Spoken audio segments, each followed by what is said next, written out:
Hi everyone, I'm back. Let's try this again. My internet got messed up, and I'm going to just not worry about this visual. I'm going to just talk to you. Okay, so thank you for joining me, and if you're watching the replay, just comment below that you're on the replay, and if you have any questions, I'm happy to come back and continue the conversation. I was inspired to give this to you because this is something that I, as a birth mentor, feel like I'm watching women all the time move from the archetypal maiden into the mother, and that journey is very intense and deep. And we can use that model, this map, to apply it everywhere. And what it really is that it's the journey of changing yourself. It's the journey of personal growth. It's the journey of ego death.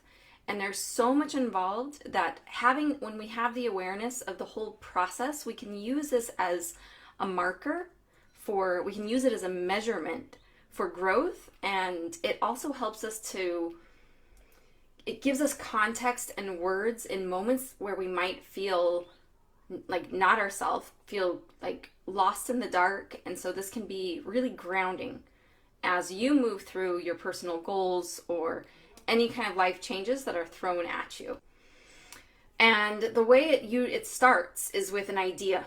It's a goal, it's an internal conversation, and it comes in as maybe I want to do this, and then we have this ping pong kind of effect.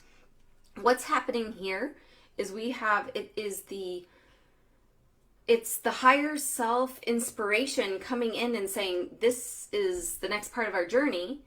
And then we have to wrestle with it. The human part of ourself, the limbic system of ourself, has to wrestle with it because we know deep down, whether we're aware of it or not, that there's going to be many patterns and many aspects of ourself that we might that have this metaphorical death. There's things that we like to do that we're not going to be able to do. There's a lot of sacrifices to get there.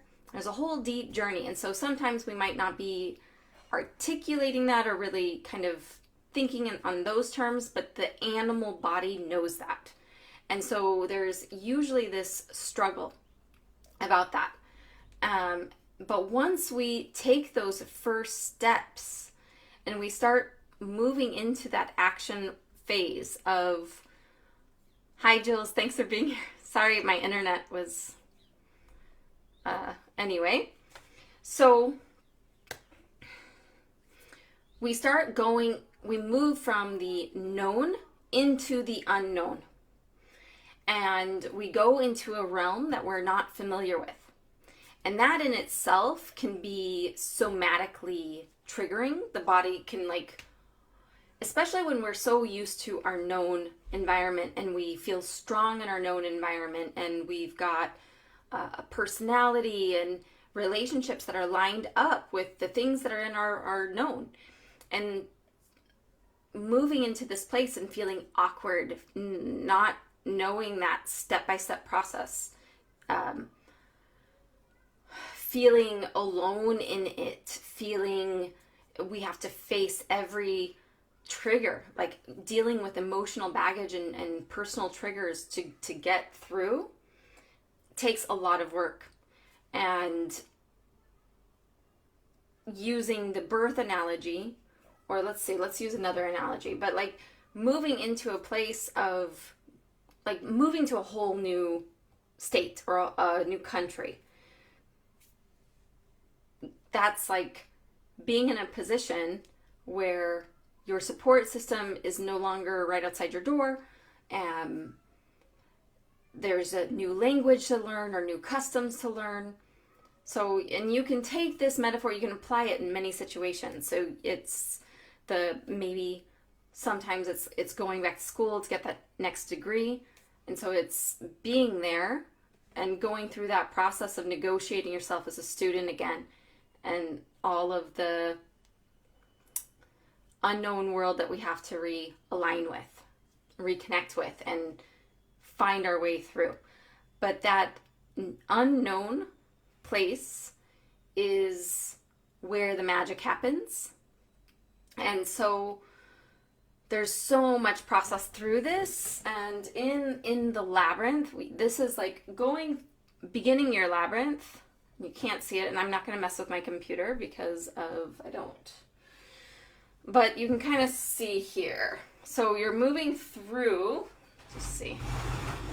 There we go. There we go.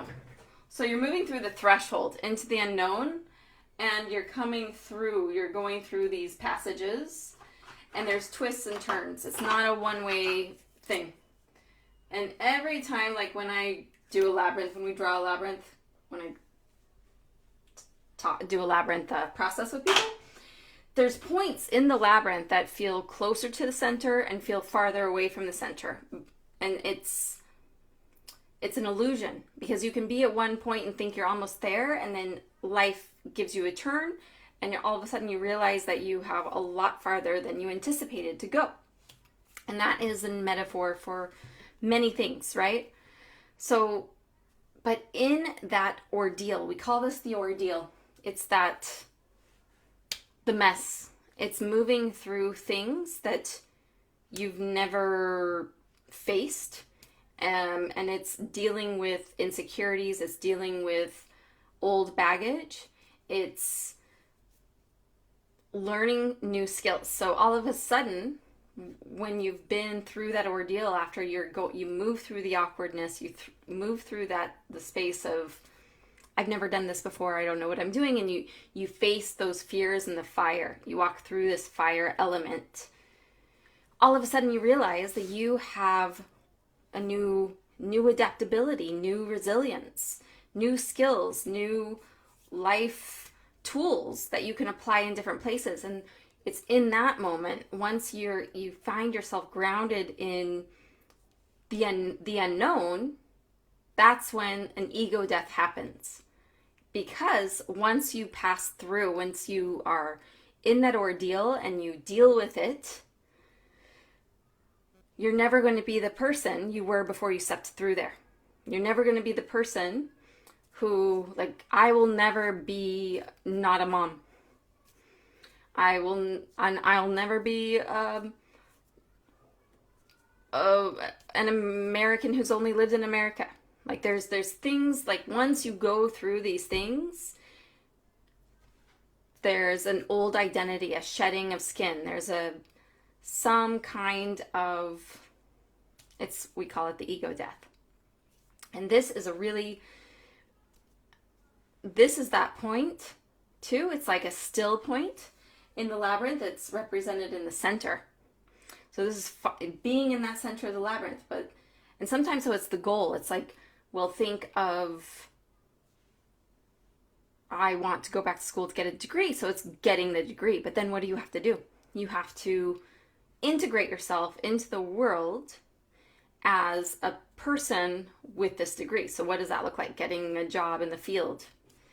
A woman who has a baby, she's holding her baby and she's in this moment of, okay, I've had my baby, but now I have to integrate myself into the world as a mother. And I want to say that the ordeal, that when you're in that place, it can last a long time. I'm using examples, but it can be like if a woman finds out she's pregnant and she's like, okay, I'm going to be a mother. And she starts preparing. And then she goes through labor. She has her baby. And even after, like it could be a few weeks after, it's that whole period of a new experience. And then there's this integration process of like, okay, I've done this thing, and now I'm moving into the world as a new person with this diploma or identity. It's the new identity. And when we're in that ordeal, when we move from the known into the unknown, there's vulnerabilities and there's strengths to be had. And it's really hard, like a lot of times in that ordeal, to have a perspective, to have like a bird's eye view perspective, because we're in the mud.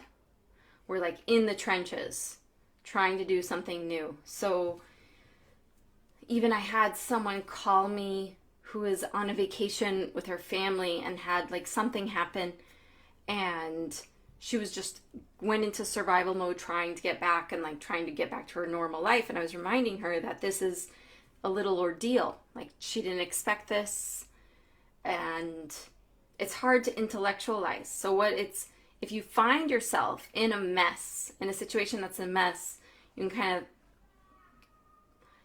wonder if this is your ordeal, if there's an ordeal happening that you can't really, it's important to stay, it's a somatic experience. It's not an intellectual experience.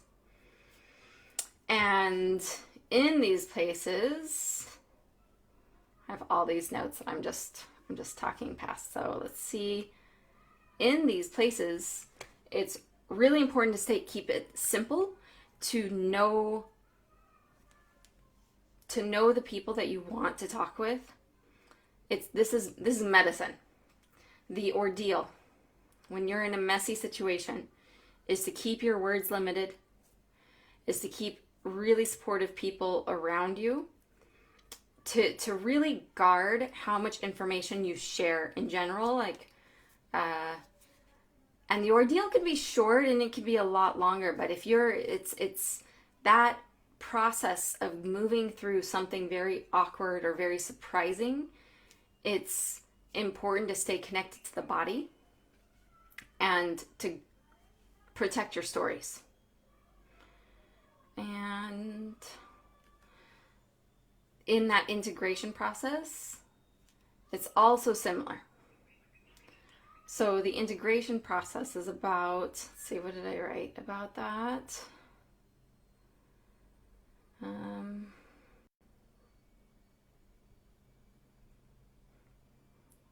see, do I have any? Okay.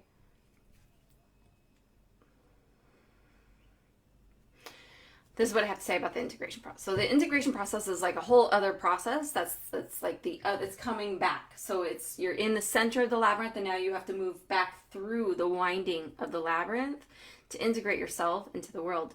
And so going back to the birth analogy is it can be, how many women do you know that have stayed home just because they don't know how to be in the world, like in the adult world, and interact with people, or even go to the grocery store with their baby? Or I can definitely personally relate to that, but you can apply that in lots of situations of like, I'm just not ready yet. I had this big ordeal happen and now I'm just not ready for that. So that ego death place can feel like a pause and a still point, and that's really normal. But moving into the integration process is really your journey of relating to the world with your new self, your new identity. And it could be lots. I wrote some examples like going to parties without drinking, feeling that enjoyment without it. Let's see. It's finding that new job after graduating. And there's a whole process with that, right? So finding more vitality and joy after healing a serious illness, noticing how much better you were. Like, there's this point, sometimes people say, like, after they healed themselves through an autoimmune or some kind of illness, of like, wow, I actually feel so much more alive and healthy now than I did before I got that diagnosis. So this is the next part of the journey. It's that integration process of anchoring the new sense of self and interacting with the world around you as you realign and ground into the transformed version of yourself. These are the points that I always like to make with people. This is what I like to discuss with women that I'm working with, if they're going to be mothers, or people in general when they are working on their personal goals in a coaching process. It's like self-connection. Know the simple things that make you feel most like your favorite self.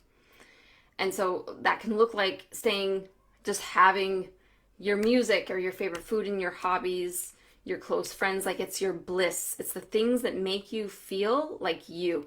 And coming back, like making that a practice through that integration process, can be really supportive. It's like earth. It's like, I like to think of it as just like that, the hand railing, maybe like moving through the dark and like having that hand railing to guide you through it. And sometimes there's specific people that are going to be with you through any kind of change. And know that sometimes relationships, when you have a different archetypal shift, so say you have, there's friendships who connect with you in a certain way, and if you go through a deep journey, sometimes those relationships don't have a vibrational match anymore. They don't have an archetypal connection. And it can surprise you. So, because sometimes it can feel like, it can be really like maybe this person had some kind of authoritative influence in your life. And as you go through a process and you integrate more of your own personal authority, and then you try to hang out with them, all of a sudden you realize how pushy this person is and how much this person's trying to just make sideways comments that are slightly belittling and kind of talk you into certain things or whatever. If you feel like there's things that happen when after that big transformational ordeal happens, and as you integrate back into the world with this new sense of self, you have these big awarenesses. And it's really important to not take it personally and not to be hard on yourself too, because sometimes we have this post self-esteem anger come up, like, how could I allow this person in my life to treat me this way? And it doesn't necessarily have to be like that. It doesn't have to be a negative thing. It could be like, wow, I didn't realize I had so many just drinking buddies before I quit drinking. Like, these friendships were based on going out and partying. And when I decided to change my life, we didn't know how to connect anymore. Or it can be in lots of examples like that. And I'm sure you can think of some when you went through a big process and all of a sudden there were certain people in your life that there wasn't an archetypal connection. And it was like, okay, sports, weather, I don't know how to talk, like, what are we going to talk about? It's really important to be really gentle with yourself. And sometimes we have this language around, like, there can be guilt and shame with, like, I cannot believe I let people treat me that way, or I was really blind to this thing. And it's important to understand how normal it is that sometimes just when you walk through the fire and other people don't know how to interact with you. And it's a measurement of your growth. It's a measurement, it's a marker that you've been through something and you're not going back. You're moving forward. Spiritual practices, so practicing your personal connection with your outside higher power is another really grounding practice in that integration process. And sometimes it has to be creative because your new life, like things, it's like a new ordeal. You're learning how to reconnect. But that spiritual connection is incredibly important to support you with your own inner knowing, feeling into that, the being led intuitively, and regenerating after a long day of awkward encounters and new realizations and dealing with any kind of excess that, like, wow, we're not friends anymore, I don't know what to do. So it's like going back to that spiritual practice of, like, okay, that is a really big source of regeneration and connecting with your soul, so you can continue the integration process back in a very grounded way. And so let's see here.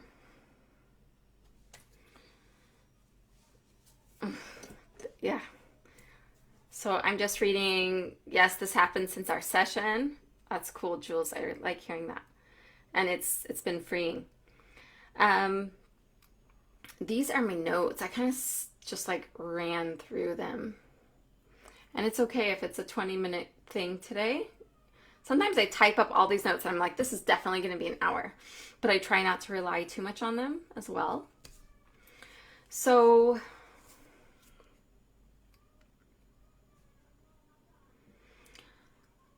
these are also things to understand when if your friend is going through a huge process, to remind people that going through something that you've never been through is always awkward, and you're always going to be dealing with unexpected triggers.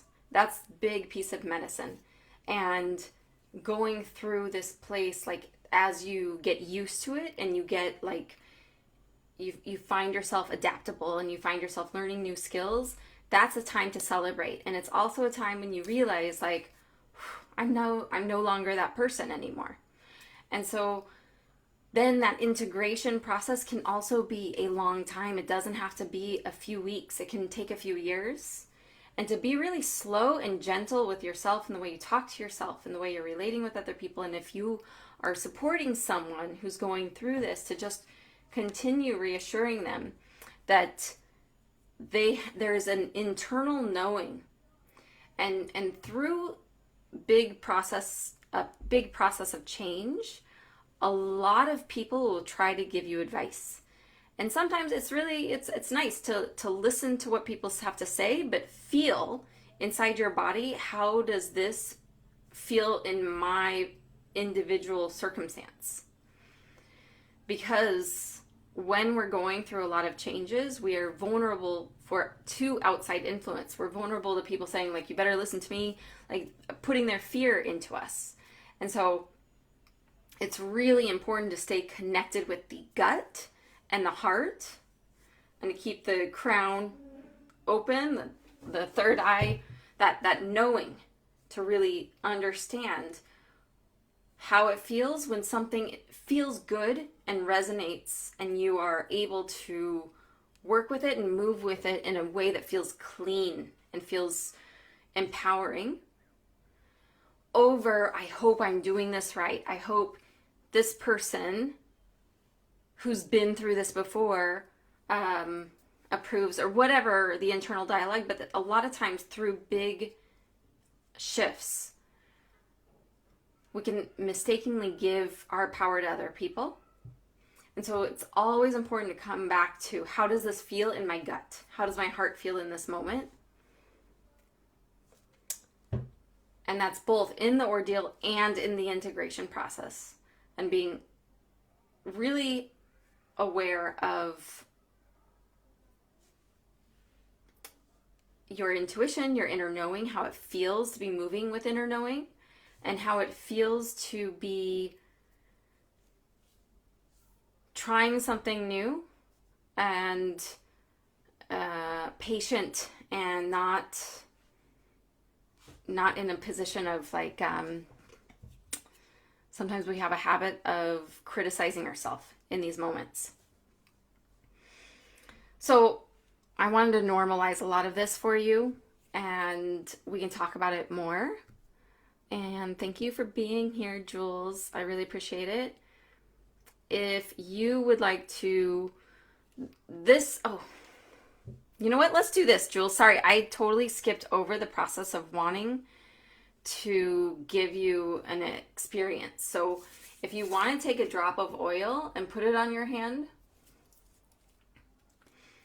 and I like to, like with the first one, I like to work with Envision, this blend that works with the opening the crown. And you can just breathe that in and just imagine your goal. Any kind of goal, any kind of thing that you really want to bring into your life. And you can get really somatic with it. How does this feel? How does it feel to visualize this? What is the story that I have around this? Like, what are the things that I believe this thing is going to give me? And then you can hear and feel into any doubt or any fears. And this is what I like to call the polarity, the vision polarity. So if you think about it, there's an idea, there's a vision, there's a goal that's up here that's not integrated, it hasn't materialized in our life. And there's usually when we're like, maybe I'll quit smoking, maybe I'll start going to the gym, maybe I'll get another degree, maybe I'll, like when we start pondering, maybe I'll start doing this, there's a rejection, like it's not the right time. But that's all the same thing. So it's so weird working with a camera that's reversed. Okay. But it's like there's something here that we want to bring in, and then there's something that's like not quite sure. Usually I feel it in my gut. Like there's not enough money, there's not enough time. Situations there's hurdles.